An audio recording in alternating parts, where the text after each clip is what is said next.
नमस्कार दोस्तों, स्वागत है आपका अपने YouTube चैनल सफल भारत एजुकेशन में। अगर दोस्तों आप हमारे चैनल पे नए हैं तो वीडियो को लाइक और चैनल को सब्सक्राइब करना मत भूलिए, क्योंकि इससे बेहतरीन कंटेंट पूरे YouTube पर फ्री ऑफ कॉस्ट आपको कहीं नहीं मिलेगा। आइए दोस्तों शुरुआत करते हैं आज की अपनी पाठशाला। पहला क्वेश्चन आपकी स्क्रीन पर है, ध्यानपूर्वक पढ़िए। पहला क्वेश्चन क्या कह रहा है? कह रहा है कोई धन 2 वर्ष में 650 रुपये होता है। कह रहा है कोई धन है 2 वर्ष में 650 रुपये होता है, वह 4 वर्ष में 676 रुपये हो जाता है। क्या? 676 रुपये हो जाता है। कह रहा है बताइए वह धन क्या है? क्या?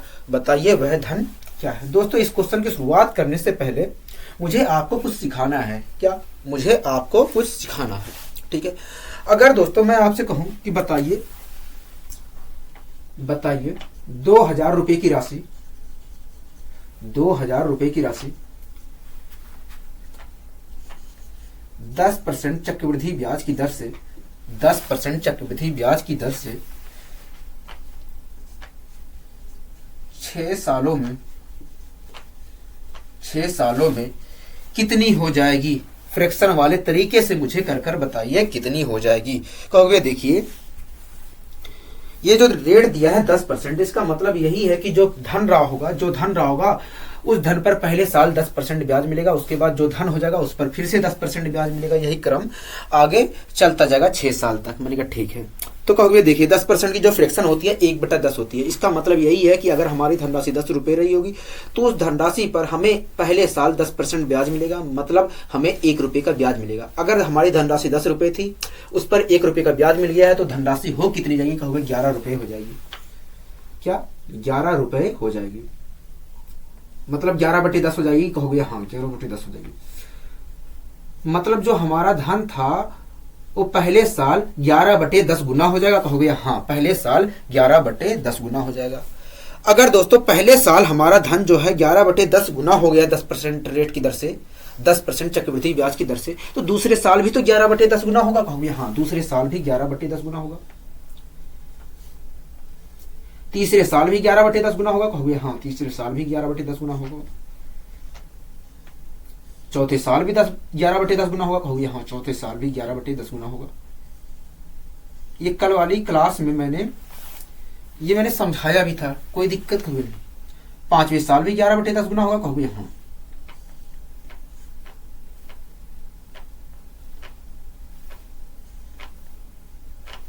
छठे साल भी 11/10 गुना होगा। कहोगे हाँ। इस प्रकार 6 सालों में जो धन है 11/10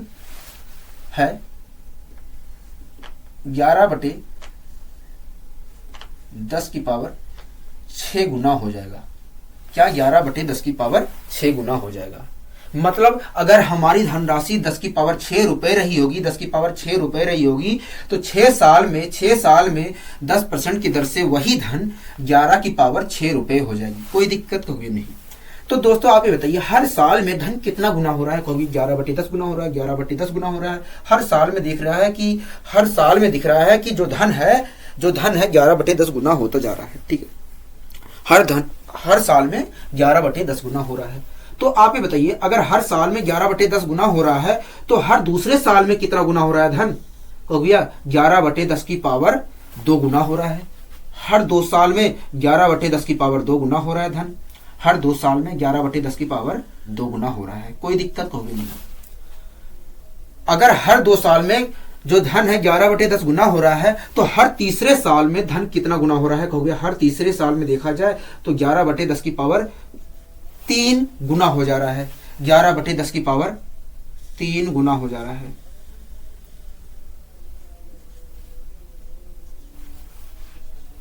कोई दिक्कत कभी नहीं। हर साल देखा जाए तो 11/10 गुना होता जा रहा है धन। हर दूसरे साल देखा जाए तो 11/10 की पावर 2 गुना होता जा रहा है धन। हर तीसरे साल अगर मैं देखूं तो 11/10 की पावर 3 गुना होता जा रहा है। समझ में आ रहा है? कहोगे हाँ हमें समझ में आ रहा है। तो आपने दोस्तों क्या देखा, जब एक ही रेट दिया गया है तो धन जो है एक निश्चित अवधि के दौरान समान दर से बढ़ रहा है। क्या? समान दर से बढ़ रहा है। हमारा रेट जो है 10% दिया गया था, एक ही रेट दिया गया था। और जब एक ही रेट दिया गया था तो जो धन था हर साल में देखा जा रहा है तो 11/10 10 गुना हो रहा है। हर दूसरे साल देखा जा रहा है तो 11/10 की पावर 2 गुना होता जा रहा है। हर तीसरे साल देखा जाए तो 11/10 की पावर 3 गुना होता जा रहा है।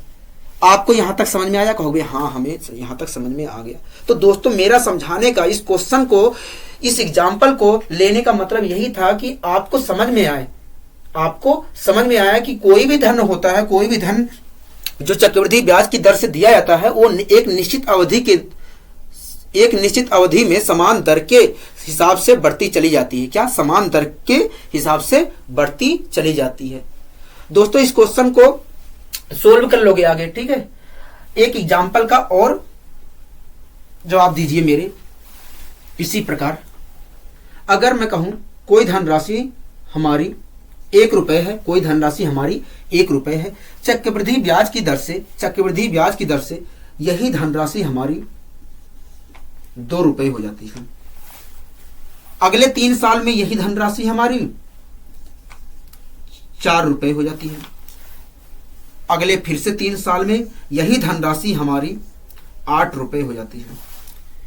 फिर अगले 3 साल में यही धनराशि हमारी 16 रुपए हो जाती है। क्या? 16 रुपए हो जाती है। तो दोस्तों, आप ये बताइए, हर तीसरे साल में धन हमारा कितना गुना होता जा रहा है? कहोगे 2 गुना होता जा रहा है। क्या? 2 गुना होता जा रहा है। ठीक है दोस्तों, आप ये बताइए 9 साल के बाद हमारी धनराशि कितनी हो गई थी? कहोगे 8 रुपए हो गई थी। अगले 3 साल में कितना गुना हो गई है? कहोगे 2 गुना हो गई है, क्योंकि हमारी राशि 9 साल बाद 8 रुपए थी और अगले 3 साल में ये 16 रुपए हो गई है। मतलब हर अगले 3 साल में ये दुगना हो गई है। कैसे आया? कहोगे हमने 8 से 16 को डिवाइड कर दिया तो 2 आ गया। अगर दोस्तों यहां पर 9वें साल में जो राशि थी अगले 3 साल में दुगना हो गई है, तो यहां पर भी तो दुगना हुई होगी। कहोगे हाँ, यहां पर भी दुगना हुआ होगा धन। पहले साल में हमारी राशि 1 थी, अगले 3 साल में यह धन दुगना हो गया तो 2 रुपए हो गया। अगर यहां पर दुगना हुआ है, यहां पर भी दुगना हुआ है, तो यहां पर भी दुगना हुआ। कहोगे हाँ। 3 साल बाद हमारी धनराशि 2 रुपए हो गई थी। 3 साल बाद हमारी धनराशि 2 रुपए हो गई थी। अगले 2 साल में यही धन दुगना हो गया। अगले 3 साल में यही धन दुगना हो गया तो हो गया धन हमारा 4 रुपए। तो ऐसा क्यों हो रहा है? कहोगे ऐसा इसलिए हो रहा है क्योंकि ये जो धन 1 रुपए था वो चक्रवृद्धि ब्याज की दर से दिया गया था। इसलिए हर तीसरे साल में जो धन है वो दुगना होता चला जा रहा है। क्या? दुगना होता चला जा रहा है। आपको समझ में आ रहा है? कहोगे हाँ, हमें समझ में आ रहा है। तो दोस्तों, इस क्वेश्चन को आपको करने की जरूरत नहीं है, केवल मेरा समझाने का मतलब था कि आपको समझ में आना चाहिए कि कोई भी धन होता है चक्रवृद्धि ब्याज की दर से अगर दिया गया है तो एक निश्चित अवधि के दौरान वो समान दर से बढ़ता है। क्या? समान दर से बढ़ता है। और कुछ समझाना नहीं था मुझे, इस क्वेश्चन को सोल्व नहीं कराना था आपसे। ठीक है, आइए दोस्तों इस क्वेश्चन की शुरुआत करते हैं जो आपका पहला क्वेश्चन था। दोस्तों, इस क्वेश्चन में क्या कह रहा था? कहोगे इस क्वेश्चन में कह रहा था कि कोई धन है 2 वर्ष में 650 रुपए होता है। मान लेते हैं दोस्तों धन हमारा x रुपए था। ठीक है, कोई दिक्कत होगी नहीं। कह रहा है कोई धन 2 वर्ष में, कह रहा है ये जो x रुपए का धन था 2 वर्ष में 650 रुपए हो गया। 2 वर्ष में यही धन हमारा 650 रुपए होगा। कोई दिक्कत होगी नहीं। कह रहा है वह 4 वर्ष में, मतलब अगले 2 सालों में, कह रहा है 4 वर्ष में मतलब अगले 2 सालों में यही धन 676 रुपए हो जाता है। यही धन 676 रुपए हो जाता है। कोई दिक्कत कहोगे नहीं। आगे कह रहा है बताइए वह धन क्या है। क्या आगे कह रहा है कि वह धन बताइए क्या है। तो दोस्तों आप ये बताइए हर दूसरे साल में धन कितना गुना हो रहा है। कहोगे देखिए जो धन था हमारा 2 साल में 650 रुपए हो गया है, और जो 650 रुपए धन हो गया था 2 साल के बाद वो फिर से अगले 2 सालों में 676 रुपए हो गया है। तो इस प्रकार देखा जाए ये जो 650 रुपए का धन है 2 सालों में अगर 676 रुपए हो रहा है तो ये 676 अपॉन 650 गुना हो गया है। समझ में आया? कहोगे हमें समझ में नहीं आ रहा। मैंने कहा ठीक है कोई बात नहीं। अगर मैं कहूं दोस्तों कोई धनराशि 2 रुपए थी, 3 साल बाद यही धनराशि 6 रुपए हो गई है, तो बताइए कितना गुना हो गई है 3 साल में। कहोगे 3 गुना हो गई है। कैसे आया? कहोगे हमने 6 को 2 से डिवाइड कर दिया तो आ गया 3। छोटी वैल्यू थी दोस्तों तब आपको समझ में आ रहा था, लेकिन बड़ी वैल्यू है इसलिए समझ में नहीं आ रहा है। तो आपको तो ध्यान में रखना ही पड़ेगा। कहोगे हाँ हमारी धनराशि 650 रुपए थी, अगले 2 साल में 676 रुपए हो गई है, तो आप बताइए 2 साल में वो धन कितना गुना हो गया है? कहोगे 676 अपॉन 650 गुना हो गया है। कोई दिक्कत कभी नहीं। अगर दोस्तों यहां पर 2 सालों के बाद जो धनराशि हो गई है वो धनराशि यहां पर 2 साल में 676 अपॉन 650 गुना होकर ये धनराशि आ रही है, तो इसी प्रकार यहां पर ये जो धन है 100 रुपए, इसका भी तो 676 अपॉन 650 गुना हुआ होगा 2 सालों में धन, और ये हो गया होगा धन। कहोगे हाँ जो 100 रुपए की राशि है वो 2 सालों में 676 अपॉन 650 गुना हुआ होगा, और धनराशि हो गई होगी कितनी? कहोगे 650 रुपए हो गई होगी। क्या 650 रुपए हो गई होगी। कोई दिक्कत कभी नहीं। तो दोस्तों आप ये बताइए अगर मैं इसे सोल्व करता हूं तो क्या आएगा? कहोगे देखिए अगर मैं सोल्व करता हूं तो ये दिख रहा है मुझे 13 से डिवाइड होगा। क्या 13 से डिवाइड होगा? अगर ये 13 से डिवाइड होगा तो ये भी 13 से हो सकता है डिवाइड होगा। मैंने कहा ठीक है, तो मैंने 13 से डिवाइड कर लिया। 13 पचे 65, 13 पचे 65, 13 दूनी 26। इधर भी डिवाइड कर दिया, 13 पचे 65, 50 आ गया। कोई दिक्कत कभी भी नहीं। ठीक है, फिर से मैंने 13 से डिवाइड कर लिया, 13 चौके 52, 13 पचे 65, 50 आ गया। कोई दिक्कत कभी नहीं। 2 से अगर मैं दोस्तों यहां पर 2 से इसे डिवाइड करूं तो यहां पर 25 आएगा। 2 बचा है जो यहां पर, उससे डिवाइड करूंगा यहां पर 25 आएगा। तो x बराबर क्या आ जाएगा? कहोगे x बराबर आ जाएगा 625। मतलब जो हमारा धन था दोस्तों कितना था? कहोगे 625 रुपए था। क्या 625 रुपए था। यही आपसे पूछा था कि बताइए वो धन क्या था। तो धन कितना था दोस्तों? कहोगे 625 रुपए था। आपको दोस्तों अच्छे तरीके से समझ में आ गया? कहोगे हाँ समझ में आ गया। एक बार दोस्तों मैं रिवीजन करा देता हूं। ठीक है, कह रहा है कोई धन हमारा 100 रुपए था, 2 साल में 650 रुपए होता है, वह 4 साल में यही धन 676 रुपए होता है। मतलब अगले 2 साल में यही धन 676 रुपए होता है। कोई दिक्कत होगी नहीं। तो दोस्तों आप ये बताइए हर साल हर दूसरे साल में धन कितना गुना हो रहा है? कहोगे हर दूसरे साल में देखा जाए धन तो इतना गुना हो रहा है। अगर दोस्तों यहां पर इस धन का 2 साल बाद जो धन हो गया था इसका 676 अपॉन 650 गुना हो गया है 2 साल में धन, तो इसका भी तो 676 अपॉन 650 गुना हुआ होगा 2 साल में धन। 676 इस धन का 676 अपॉन 650 गुना हुआ होगा धन 2 साल में, और ये धन आया होगा। कहोगे हाँ, तो मैंने इस धन का 676 अपॉन 650 गुना कर दिया तो आ गया धन ये। कोई दिक्कत को भी नहीं। इसे मैंने सोल्व कर लिया दोस्तों, तो क्या गया? कहोगे 625 आ गया। मतलब जो हमारा धन था वो कितने रुपए था? कहोगे 625 रुपए था। क्या 625 रुपए था। कोई दिक्कत को भी नहीं। अगर दोस्तों इसी क्वेश्चन को मुझे और तेजी से करना हो, ये सब ना करना हो, तब मैं कैसे करूंगा? तो कहोगे देखिए, मैंने कहा देखिए कोई बात नहीं। तो आप ये बताइए शुरुआती 2 साल में धन कितना गुना, शुरुआती 2 साल में धन कितना हो गया है? कहोगे 650 रुपए हो गया है। क्या 650 रुपए हो गया है। अगर 650 रुपए हो गया है तो 650 को 2 बार लिख लीजिए मल्टीप्लाई करके।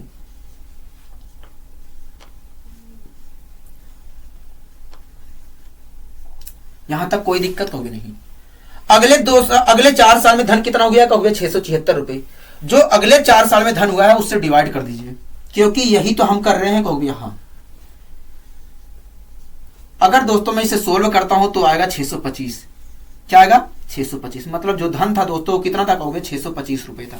क्या था? 625 रुपए था। जिस क्वेश्चन को दोस्तों हमने इस तरीके से किया उस क्वेश्चन को हम जल्दी से इस तरीके से भी कर सकते हैं। कोई दिक्कत कभी नहीं। आइए दोस्तों बढ़ते हैं अपने अगले क्वेश्चन की ओर। अगला दोस्तों क्वेश्चन क्या कर रहा है? कहोगे अगला क्वेश्चन कर रहा है कोई धन 3 वर्ष में 760 रुपए हो जाता है। कर रहा है कोई धन 3 वर्ष में 760 रुपए हो जाता है, वह 6 वर्ष में वही धन 950 रुपए हो जाता है। तो कह रहा है कि तो बताइए वह धन क्या है। क्या बताइए वह धन क्या है। दोस्तों इस क्वेश्चन में क्या कह रहा है? कहोगे इस क्वेश्चन में कह रहा है कोई धन है, मान लेते हैं धन 100 रुपए था। कह रहा है कोई धन 3 वर्ष में 760 रुपए हो गया है। कह रहा कोई धन है 3 वर्ष में 760 रुपए हो गया है। ठीक है। कह रहा 6 वर्ष में वही धन, मतलब अगले 3 साल में धन 950 रुपए हो गया है। कह रहा है कि कोई धन हमारा था वो 3 वर्ष में 760 रुपए हो गया है, और 6 वर्ष में मतलब अगले 3 वर्ष में 950 रुपए हो गया है। ठीक है। कह रहा है कि बताइए वह धन क्या होगा। तो दोस्तों आप बताइए हर 3 साल में धन कितना गुना हो रहा है। क्योंकि हर 3 साल में देखा जाए धन तो 950 अपॉन 760 गुना हो रहा है। हर 3 साल में धन देखा जाए तो 950 अपॉन 760 गुना हुआ है, ठीक है। अगर दोस्तों 3 साल बाद जो धन हो गया था 760 रुपए हो गया था, वो 3 साल में 950 अपॉन 760 गुना होकर 950 रुपए हो जा रहा है। तो उसी प्रकार ये जो x रुपए धन था, ये भी तो 3 साल में 950 अपॉन 760 गुना होकर 760 रुपए हो गया होगा। कहोगे हाँ, ये जो धन x रुपए है ये 3 साल में 950 अपॉन 760 गुना होकर 760 हो गया होगा। कोई दिक्कत कहोगे नहीं। अगर दोस्तों मैं इसे सोल्व करता हूं तो क्या आएगा। कहोगे देखिए एक जीरो से तो ये जीरो कैंसिल, ठीक है, कोई दिक्कत कहोगे नहीं। अब मुझे दिख रहा है कि ये कट रहा है 19 से कट रहा है। 19 से मैंने इधर भी काटा, 19 चौक के 76, 19 पचे 95, कोई दिक्कत कहोगे नहीं। अगर मैं 5 से इसे काटता हूं तो क्या आएगा। कहोगे 5 अट्ठे 40। त्रियक मल्टीप्लाई करूंगा तो क्या आएगा। कहोगे त्रियक मल्टीप्लाई करते हो तो 8 छिंग 48 के 8, 4 कैरी, 8 सत्ते 56 और 56 4 60। मतलब जो हमारी धनराशि थी दोस्तों कितनी थी। कहोगे 608 रुपए थी। क्या 608 रुपए थी। आपको यहां तक कोई दिक्कत। कहोगे नहीं, हमें यहां तक कोई दिक्कत नहीं। मैंने कहा ठीक है। अगर दोस्तों मुझे इसी क्वेश्चन को जल्दी करना हो तब। कहोगे देखिए यहां पर तो साफ दिख रहा है पहले 3 साल में जो धन हो रहा है उसकी 2 बार मल्टीप्लाई हो रही है और अगले 6 साल में जो धन हो रहा है उससे भाग दे दिया जा रहा है। तो यही तो आप कर रहे हो। मैंने कहा हाँ मैं यही कर रहा हूं। आपको शॉर्ट तरीके से क्या करना है। कहोगे हमें तो यही करना है कि पहले 3 साल में जो धन हो रहा है उसको 2 बार मल्टीप्लाई करके लिखना है। मैंने लिख दिया। अगले 6 साल में जो धन हो जा रहा है उससे मैंने डिवाइड कर दिया। अगर मैं डिवाइड करता हूं उससे तो आएगा कितना। कहोगे आएगा 608 रुपए। मतलब जो हमारा धन था दोस्तों कितना था। कहोगे 608 रुपए था। क्या 608 रुपए था। कोई दिक्कत यहां तक। कहोगे नहीं, हमें यहां तक कोई दिक्कत नहीं। मैंने कहा बहुत अच्छे। आइए दोस्तों हम बढ़ते हैं अपने अगले क्वेश्चन की ओर। अगला दोस्तों क्वेश्चन क्या कर रहा है। कहोगे अगला क्वेश्चन कह रहा है 10 वर्ष में कोई धन कर रहा है। कोई धन 10 वर्ष में 66,300 रुपए हो जाता है। वह 20 वर्ष में 99,450 रुपए हो जाता है। तो बताइए वह धन क्या है। क्वेश्चन कह रहा है तो बताइए वह धन क्या है। अगर दोस्तों मुझे इस क्वेश्चन को जल्दी से करना हो, तेजी से करना हो तो मुझे क्या करना चाहिए। कहोगे देखिए पहले 10 साल में जो धन हो रहा है, जो धन हो जा रहा है उसे 2 बार लिखिए। पहले 10 साल में धन कितना हो जा रहा है। कहोगे 66,300 रुपए हो जा रहा है। मैंने इसे 2 बार लिख लिया। कहोगे हाँ, मल्टीप्लाई करके 2 बार लिख लीजिए। अब क्या करना है दोस्तों। कहोगे अब हमें करना है अगले 20 साल में जो धन हो जा रहा है उससे हमें डिवाइड कर देना है। अगले 20 साल में जो धन हो जा रहा है उससे डिवाइड कर देना है। हो कितना जा रहा है धन। कहोगे 99,450 हो जा रहा है। कोई दिक्कत कहोगे नहीं। अगर मैं इससे डिवाइड करता हूं तो 1 जीरो से 1 जीरो कैंसिल। कहोगे हाँ, 1 जीरो से 1 जीरो कैंसिल, ठीक है। और मैं किससे डिवाइड कर सकता हूं। कहोगे 5 से डिवाइड कर सकते हो। तो मैंने 5 से डिवाइड कर दिया।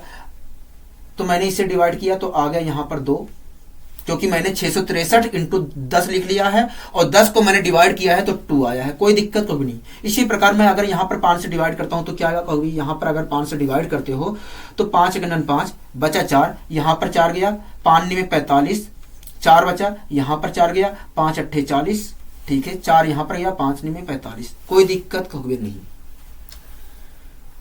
तो दोस्तों आप बताइए 663 तिया कितना होता है। कहोगे 1989 होता है। मैंने काट दिया इसे 3 बार में और 3 जो आया यहां पर मैंने इसे डिवाइड कर दिया 3 से। 3 दूनी 6, 3 दूनी 6, 1 डबल 0। कोई दिक्कत कोई नहीं। 2 से मैंने इधर डिवाइड कर मल्टीप्लाई कर दिया तो क्या आ गया। कहोगे डबल 0 तो आएगा ही। 2 1 2, 2 दूनी 4, 2 दूनी 4। मतलब जो हमारा धन था वो कितना था। कहोगे 44,200 रुपए था। क्या 44,200 रुपए था। कोई दिक्कत तो भी नहीं। डिटेल से करा दो। कहोगे हाँ, डिटेल से एक बार करा दीजिए। मैंने कहा ठीक है। दोस्तों इस क्वेश्चन में क्या कह रहा था। कहोगे क्वेश्चन कह रहा है कोई धन मान लेते हैं धन x रुपए। कह रहा है कोई धन 10 वर्ष 10 वर्ष में 66,300 रुपये हो गया है। करा वही धन 20 वर्ष में, मतलब अगले 10 वर्ष में वही धन हमारा हो गया 99,450 रुपये हो गया है। 99,450 रुपये हो गया है। कोई दिक्कत तो भी नहीं। तो दोस्तों आप ये बताइए हर 10 साल में धन कितना गुना हो रहा है? कहोगे हर 10 साल में देखा जाए तो धन 99,450 66,300 गुना हो रहा है धन। अगर दोस्तों यहां पर ये 10 साल बाद, यहां पर जो 10 साल बाद धन हो गया था, इसका 99,450 अपॉन 66,300 गुना धन होकर अगले 10 साल में धन ये हो गया है। तो उसी प्रकार इसका भी तो जो हमारा x रुपए था, इसका भी तो 99,450 अपॉन 66,300 गुना हुआ होगा 10 साल में धन, और ये हो गया होगा। कहोगे हाँ, x का 99,450 अपॉन 66,300 गुना हुआ धन, और कितना हो गया? कहोगे और हो गया 66,300 हो गया 10 साल में। 66,300 हो गया 10 साल में। अगर दोस्तों इसे मैं सोल्व करता हूं तो क्या आएगा? कहोगे अगर आप इसे सोल्व करते हो तो x की वैल्यू आएगी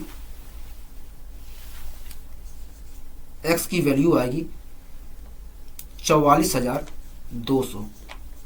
क्या? 44,200। मतलब जो हमारा धन था दोस्तों कितना था? कहोगे 44,200 रुपए था। क्या? 44,200 रुपए था। यहां तक कोई दिक्कत भी नहीं दोस्तों। जरूरी नहीं है, आप डिवाइड भी कर सकते थे, कोई दिक्कत भी नहीं। आइए दोस्तों हम बढ़ते हैं अपने अगले क्वेश्चन की। अगला दोस्तों क्वेश्चन क्या कर रहा है? अगला क्वेश्चन कर रहा है अगर कोई धन 2 वर्ष में 8,000 रुपए हो जाता है, वह 5 वर्ष में 27,000 रुपए हो जाता है। अगर कोई धन 2 वर्ष में 8,000 रुपए हो जाता है, वह 5 वर्ष में 27,000 रुपए हो जाता है, तो वह धन ज्ञात कीजिए। क्या? वह धन ज्ञात कीजिए। दोस्तों इस क्वेश्चन में क्या कर रहा है? कहोगे इस क्वेश्चन में कह रहा है कि कोई धन था 2 वर्ष में 8,000 रुपए हो गया। कह रहा है कोई धन है, मान लेते हैं धन x रुपए था। कह रहा है कि 2 वर्ष में धन हो गया है 8,000।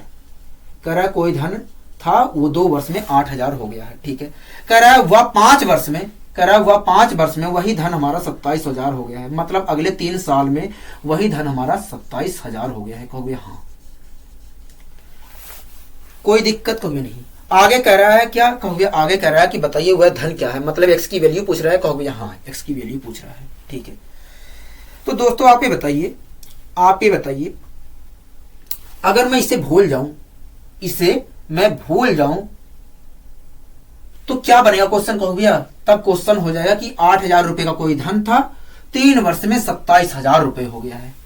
तो किसी रेट से ही तो किसी चक्रवृद्धि ब्याज की दर से ही तो 8,000 रुपए की राशि 3 वर्ष में 27,000 हो रही होगी। कहोगे हाँ, किसी चक्रवृद्धि ब्याज की दर से ही 8,000 रुपए की राशि 3 वर्ष में 27,000 रुपए हो रही होगी। मान लेते हैं दोस्तों वो रेट थी हमारी R%, और R% की जब मैंने फ्रैक्शन बनाई तो फ्रैक्शन बनाने के बाद मान लीजिए अगर x रुपए थी तो 1 साल बाद वो धनराशि हो जाती है Y रुपए। अगर हमारी राशि x रुपए थी तो 1 साल बाद हो जाती है Y रुपए। मतलब पहले साल R% की दर से जो धन है Y अपॉन x गुना हो गया है। कहोगे हाँ। अगर दोस्तों पहले साल हमारा धन y अपॉन x गुना हुआ है तो दूसरे साल भी y अपॉन x गुना होगा R% की दर से। कहोगे हाँ। तीसरे साल भी होगा y अपॉन x गुना। कहोगे हाँ। तो धन हो कितना जाएगा 3 साल में? कहोगे 3 साल में धन हमारा हो जाएगा इतना गुना हो जाएगा। मैंने कहा ठीक है। 3 साल में धन कितना हो जाएगा? कहोगे y अपॉन x की पावर 3 गुना हो जाएगा धन। मैंने कहा ठीक है। मतलब अगर हमारी धनराशि x का क्यूब रुपए रही होगी तो 3 साल बाद वही धनराशि R% की दर से y की क्यूब रुपए हो जाएगी। कहोगे हाँ। तो ये क्या है? कहोगे ये तो मिश्र धन और मूलधन का अनुपात है। जब ये मैं भूल जाऊं उस स्थिति में बता रहा हूं। कहोगे हाँ, मिश्र धन और मूलधन का अनुपात है। तो इसके अनुसार आप बताइए मिश्र धन और मूलधन का अनुपात क्या है? कहोगे देखिए मिश्र धन तो हमारा 27,000 है क्योंकि 3 साल में ये धन हुआ है, और मूलधन हमारा 8,000 है। कोई दिक्कत कोई भी नहीं। 3 जीरो से मैंने 3 जीरो कैंसिल कर दिए। अगर मैं y अपॉन एक्स की वैल्यू निकालता हूं तो क्या आएगा कहोगे, y अपॉन एक्स की अगर आप वैल्यू निकालते हो तो आएगा 3/2। मतलब कहोगे मतलब यही है कि हर साल में जो धन हो रहा था वो 3/2 गुना हो रहा था, क्योंकि एक साल में जो धन हो जा रहा था कितना हो जा रहा था कहोगे, y अपॉन एक्स गुना हो जा रहा था, और ये बराबर किसके है कहोगे, 3/2 के है। मतलब जो धन है हर साल में 3/2 गुना हो रहा है कहोगे हाँ। अगर दोस्तों हर साल में धन 3/2 गुना हो रहा है तो ये जो धन x रुपए था पहले साल में 3/2 गुना हुआ होगा, दूसरे साल भी 3/2 गुना हुआ होगा, और धन हो गया होगा 8,000 कहोगे हाँ, धन हो गया होगा 8,000। कोई दिक्कत कहोगे नहीं। अगर मैं त्रियक मल्टीप्लाई करता हूं दोस्तों तो क्या आएगा कहोगे, त्रियक मल्टीप्लाई करोगे तो 8,000 की मल्टीप्लाई 4 से होगी और 9 से आप डिवाइड करोगे तो मतलब 32,000 को मैं 9 से डिवाइड करूंगा कहोगे हाँ, 32,000 को आप 9 से डिवाइड करोगे तो मैं डिवाइड करूंगा तो क्या आएगा कहोगे 9 तिया 27, ठीक है। कितना बचा कहोगे 5 बचा, 9 पचे 45, 9 पचे 45, ठीक है, 9 पचे 45.55 आ जाएगा। कोई दिक्कत कभी नहीं। मतलब जो हमारी धनराशि थी दोस्तों, जो हमारी धनराशि थी वो कितनी थी कहोगे 3555.55 रुपए थी। क्या 3555.555 रुपए थी। कोई दिक्कत कभी नहीं। आइए दोस्तों हम बढ़ते हैं अपने अगले क्वेश्चन की ओर। अगला दोस्तों क्वेश्चन क्या कर रहा है कभी, अगला क्वेश्चन कर रहा है अगर कोई धन एक वर्ष में 1600 रुपए हो जाता है, वह 3 वर्ष में 3600 रुपए हो जाता है, तो बताइए वह धन क्या है, बताइए वह धन क्या है। दोस्तों इस क्वेश्चन में क्या कर रहा है कभी, क्वेश्चन कर रहा है कि अगर कोई धन एक वर्ष में 1600 रुपए होता है, मान लेते हैं धन x रुपए था, कह रहा है एक वर्ष में ये धन 1600 रुपए हो गया है। क्या 1600 रुपए हो गया है, कह रहा है कोई धन एक वर्ष में 1600 रुपए हो जाता है, वह 3 वर्ष में यही धन 3600 रुपए हो जाता है। मतलब अगले 2 साल में धन 3600 रुपए होता है कहोगे हाँ, अगले 2 साल में धन 3600 रुपए हो जाता है। तो दोस्तों आप ये बताइए, एक साल बाद धन हमारा 1600 रुपए हो गया है, अगले 2 साल में धन हमारा हो गया 3600 रुपए। तो ये जो अगर मैं इसे भूल जाऊं दोस्तों, अगर मैं कुछ समय के लिए इसे भूल जाऊं तो क्वेश्चन हमारा क्या बनेगा कहोगे, क्वेश्चन हमारा बनेगा कि 1600 रुपए का कोई धन था, 2 वर्ष में 3600 रुपए हो गया है, तो किसी रेट से ही तो होगा कहोगे हाँ, किसी चक्रवृद्धि ब्याज की दर से ही 1600 रुपए 2 वर्ष में 3600 रुपए हो जाएंगे। मैंने कहा ठीक है। मान लेते हैं दोस्तों रेट रहा होगा R%, और R% की जब हमने फ्रैक्शन बनाई तो निकल कर आया कि अगर हमारा धन Y रुपए रहा होगा तो 1 साल बाद X रुपए हो गया होगा। अगर हमारा धन Y रुपए रहा होगा तो 1 साल बाद X रुपए हो गया होगा। मतलब वो धन हमारा है 1600 रुपए, 1 साल के बाद X अपॉन Y गुना हो जाएगा कहोगे हाँ, 1 साल में X अपॉन Y गुना हो जाएगा। अगर दोस्तों R% की दर से जो धन है पहले साल में X अपॉन Y गुना हो जा रहा है तो दूसरे साल भी X अपॉन Y गुना होगा कहोगे हाँ। तो 2 साल में धन हो कितना जाएगा कहोगे 2 साल में इतना हो जाएगा, क्योंकि पहले साल भी X अपॉन Y गुना हो रहा है, दूसरे साल में भी X अपॉन Y गुना हो जा रहा है, तो 2 सालों में वास्तव में X अपॉन Y का होल स्क्वायर गुना हो जाएगा। कोई दिक्कत कोई भी नहीं। यही चीज तो मैंने डायरेक्ट लिख दिया है, क्योंकि पहले साल भी X अपॉन Y गुना हो रहा था, दूसरे साल भी X अपॉन Y गुना हो रहा था, तो 2 साल में कितना धन हो जाएगा कहोगे X अपॉन Y का होल स्क्वायर गुना हो जाएगा। तो दोस्तों ये क्या है कहोगे, ये मिश्र धन और मूलधन का अनुपात है।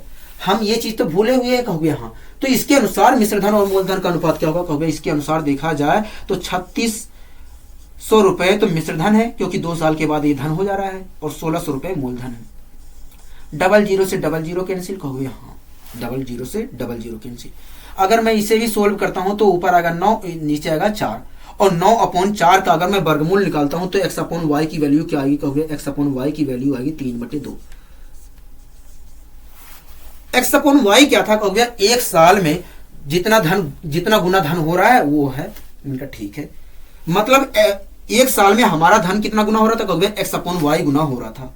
अगर X अपॉन Y की वैल्यू 3/2 है तो इसका मतलब तो यही हुआ कि एक साल में हमारा धन 3/2 गुना हो रहा है कहोगे हाँ। अगर दोस्तों हर साल में हमारा धन 3/2 गुना हो रहा है, तो x रुपए जो हमारा था उसका भी तो एक साल में 3/2 गुना हुआ होगा और धन आ गया होगा 1600 कहोगे। हाँ, कोई दिक्कत कहोगे नहीं। तो x बराबर क्या आएगा कहोगे, देखिए 16 की मल्टीप्लाई हम दोनों 2 से कर दिया तो 16 दूनी 32 आ गया, 3200/3 आ जाएगा। और 3 से अगर मैं डिवाइड करता हूं तो x बराबर आएगा 3 × 9 3, ठीक है, 3 6 18, कितना बचा कहोगे 2 बचा, 2 यहां पर गया, 3 6 18, ठीक है, पॉइंट लगाऊंगा 6 6 6 चलता जाएगा। मतलब जो हमारा धन था वो कितना था दोस्तों कहोगे 1066.66 रुपए था। कोई दिक्कत कहोगे नहीं। आइए दोस्तों हम बढ़ते हैं अपने अगले क्वेश्चन की ओर। अगला दोस्तों क्वेश्चन क्या कह रहा है कहोगे, अगला क्वेश्चन कह रहा है 5000 रुपए के धन का, कह रहा है 5000 रुपए के धन का 2 वर्ष का साधारण ब्याज और चक्रवृद्धि ब्याज का अंतर 72 रुपए है, तो बताइए दर क्या होगी। क्या बताइए दर क्या होगी। दोस्तों इस क्वेश्चन को सोल्व करने के लिए आपको फॉर्मूले की आवश्यकता होगी, ठीक है। तो आइए दोस्तों हम फॉर्मूले का निर्माण करते हैं। क्या फॉर्मूले का निर्माण करते हैं, ठीक है। अगर दोस्तों मैं आपसे कहूं कि मान लीजिए मूलधन P रुपए है, मूलधन P रुपए है, तो आपको कोई दिक्कत होगी नहीं। रेट जो है स्मॉल r% है और जो स्मॉल r% रेट है उसकी फ्रैक्शन बनेगी क्या कहोगे r/100 बनेगी। कोई यहां तक दिक्कत कभी नहीं।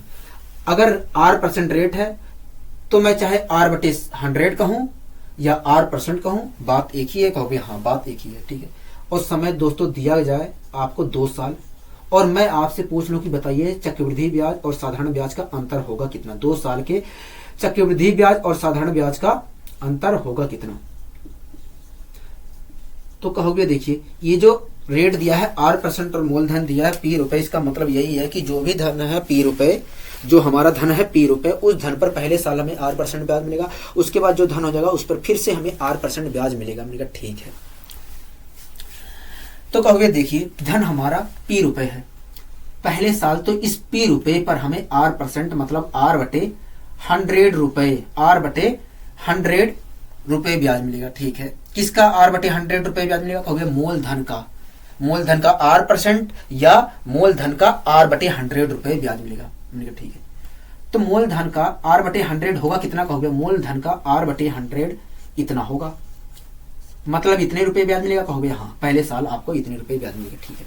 अब बताइए दोस्तों दूसरे साल हमें ब्याज कितना मिलेगा कहोगे। दूसरे साल हमें ब्याज इस धन पर तो मिलेगा, मूलधन पर तो मिलेगा, साथ में इस पर भी ब्याज मिलेगा दूसरे साल मिलेगा, ठीक है। कितना मिलेगा कहोगे r% मतलब r/100 ही मिलेगा, ठीक है।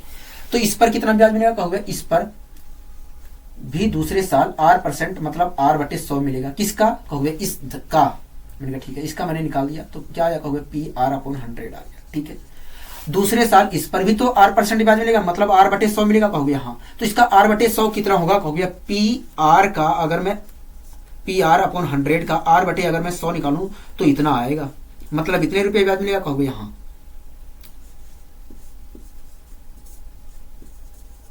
कोई दिक्कत कोई नहीं। PR/100 का अगर मैं r% निकालूं मतलब r/100 निकालूं तो कितना रुपए ब्याज मिलेगा कहोगे, या PR/100 का होल स्क्वायर ब्याज मिलेगा।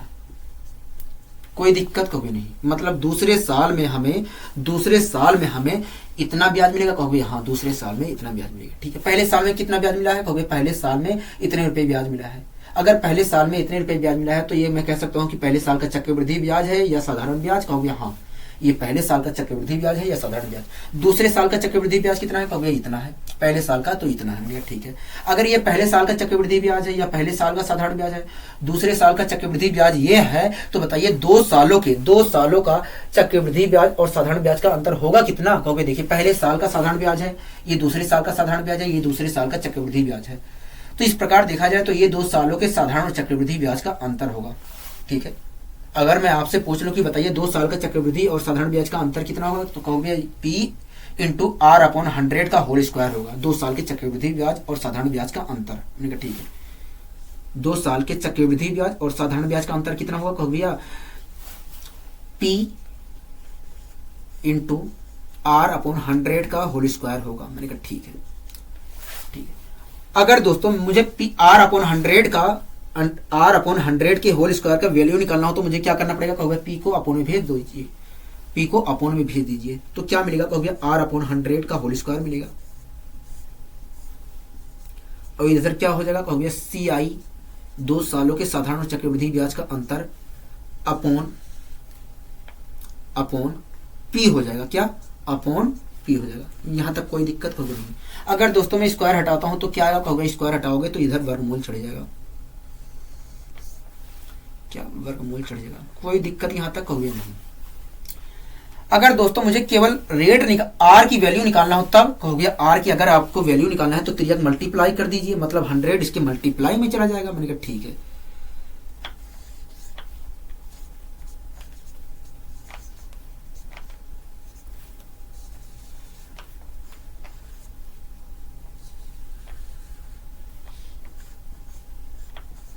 आर दोस्तों क्या था, कहोगे आर तो रेट था, आर तो रेट था, दर था। हमने कहा ठीक है। और आर की वैल्यू क्या आई है, कहोगे आर की वैल्यू आई है C I upon C I minus S I, मतलब 2 साल के साधारण चक्रवृद्धि ब्याज, 2 साल के चक्रवृद्धि ब्याज और साधारण ब्याज और मूलधन के अनुपात का वर्गमूल इंटू 100 आया है। कोई दिक्कत कभी नहीं। मतलब अगर हमें 2 साल का चक्रवृद्धि ब्याज और साधारण ब्याज का अंतर और मूलधन दिया जाए तो हमें रेट निकालने के लिए वास्तव में 2 सालों के चक्रवृद्धि ब्याज और साधारण ब्याज का अंतर और मूलधन का अनुपात का वर्गमूल निकालकर 100 से मल्टीप्लाई करना पड़ेगा। मैंने कहा हाँ, अगर रेट निकालना है तो 2 सालों के साथ चक्रवृद्धि ब्याज और साधारण ब्याज का अंतर का मूलधन के साथ अनुपात का वर्गमूल निकालकर 100 से मल्टीप्लाई करना पड़ेगा। तो दोस्तों आपको यह फॉर्मूला ध्यान रखना है, रेट निकालने के लिए आपको यह फॉर्मूला ध्यान रखना पड़ेगा, ठीक है। अगर 2 साल को चक्रवृद्धि और साधारण ब्याज का अंतर दिया जाए और मूलधन दिया जाए तो आपको इस फॉर्मूले का प्रयोग करना है रेट निकालने के लिए, ठीक है। दोस्तों इस क्वेश्चन में हमें मूलधन दिया कितना था, कहोगे मूलधन तो हमें दिया था 5000 रुपए। मूलधन कितना दिया था, कहोगे 5000 रुपए दिया था। 2 साल के चक्रवृद्धि ब्याज और साधारण ब्याज का अंतर कितना दिया है, कहोगे 2 साल के चक्रवृद्धि ब्याज और साधारण ब्याज का जो अंतर दिया है 72 रुपए दिया है, क्या 72 रुपए नहीं दिया है, ठीक है। हमसे पूछ रहा है रेट, कहोगे हमसे रेट पूछ रहा था, कहोगे हाँ। तो रेट निकालने के लिए दोस्तों क्या करना पड़ेगा, कहोगे 2 सालों के चक्रवृद्धि ब्याज और साधारण ब्याज का अंतर, 2 सालों के साधारण चक्रवृद्धि ब्याज और साधारण ब्याज का अंतर और मूलधन का अनुपात का वर्गमूल निकालना पड़ेगा और 100 से मल्टीप्लाई करना पड़ेगा। मैंने कहा ठीक है, वर्गमूल निकाल दिया और 100 से मल्टीप्लाई कर दिया, कोई दिक्कत तो नहीं। अगर दोस्तों मैं इसे सोल्व करता हूं तो क्या आएगा, कहोगे देखिए अगर आप इसे सोल्व करना चाह रहे हैं तो आप 2 से डिवाइड कर लीजिए। अगर 2 से डिवाइड कर देते हो तो यहाँ पर 2500 हो जाएगा, 2500 का भी वर्गमूल निकल जाएगा। यहाँ पर 36 हो जाएगा तो 36 का भी वर्गमूल निकल जाएगा। मैंने कहा ठीक है। अगर मैं 2 से इसे डिवाइड करता हूं तो यहाँ पर कितना आएगा, कहोगे 36 आएगा, क्या 36 आएगा, कोई दिक्कत कहोगे नहीं। यहां पर कितना आएगा, कहोगे यहां पर 2500 आएगा। 36 का वर्गमूल दोस्तों होता कितना है, कहोगे 36 का जो वर्गमूल होता है वो 6 होता है और 2500 का क्या होता है, कहोगे 50 होता है इंटू 100। 50 से अगर मैं 100 को डिवाइड करता हूं तो क्या आएगा रेट, कहोगे रेट जो आएगा 12% आएगा। मतलब जो हमारी रेट थी दोस्तों, जो रेट थी वो कितनी थी, कहोगे 12% थी, क्या 12% थी। तो दोस्तों आपको इस फॉर्मूले का ध्यान रखना है। अगर आपको ये फॉर्मूला याद नहीं है तो आप इस प्रकार के क्वेश्चन को सोल्व नहीं कर सकते हैं, ठीक है, कहोगे हाँ। तो दोस्तों आज के लिए बस इतना ही, मिलते हैं अगली वीडियो में, नमस्कार।